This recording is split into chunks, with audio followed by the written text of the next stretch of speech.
sir গ'লগৈ ছাৰক বিদায় দিবলৈ ঘৰত সহস্ৰজন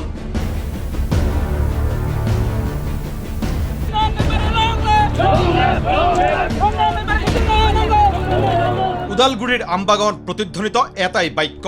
ৰঞ্জন দৈমাৰী লং লিভ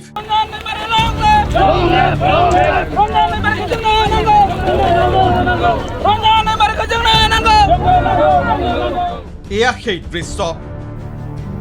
সহস্ৰাধিক লোকৰ জিন্দাবাদ ধ্বনিৰ মাজেৰে কাৰাগাৰলৈ উভতিছে ৰঞ্জন দৈমাৰী 20টা দিন জুন মাহৰ দ্বিতীয় সপ্তাহত পেৰলত নিজৰ গৃহলৈ আহিছিল ৰঞ্জন দৈমাৰী সেই ৰঞ্জন দৈমাৰী আজি কাৰাগাৰলৈ উভতিছে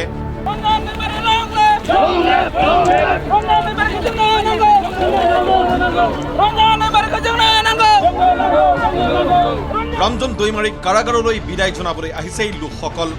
শাৰীৰিকভাৱে বাধাগ্ৰস্ত লোকো আহিছে ৰঞ্জন দৈমাৰীক বিদায় জনাবলৈ ৰাইজৰ দাবী 10 বছৰতকৈ অধিক কাল কাৰাগাৰত থকা ৰঞ্জন দৈমাৰীক বড়ো জাতিৰ উন্নয়নৰ বাবে মুকলি কৰি দিব লাগে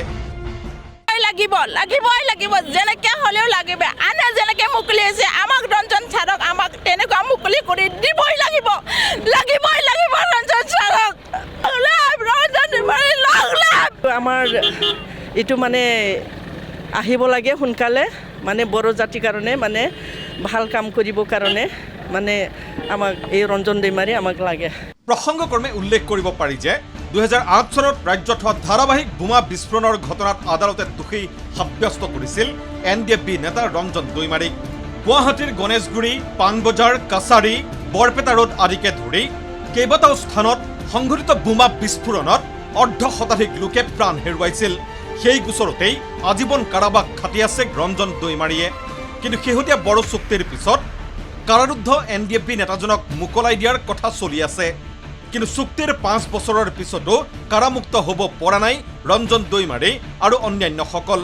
এতিয়াও মুকলি কৰি দিয়াৰ বাবদ চলি আছে আলোচনা তাক লৈও ক্ষুব্ধ ৰঞ্জন দৈমাৰীৰ অনুগামী আমি চৰকাৰৰ আহ্বান কৰিম যে যিমান পাৰে সোনকালে যেন মুক্তি লাভ কৰে আৰু যেন বেল দিয়ে ছাৰৰ কাৰণে সেইটোৱে আমি এপিল কৰিম অসম চৰকাৰ ভাৰত চৰকাৰলৈ কলাইগাঁৱৰ পৰা ফাইজুল হুছেইনৰ ৰিপৰ্ট ND24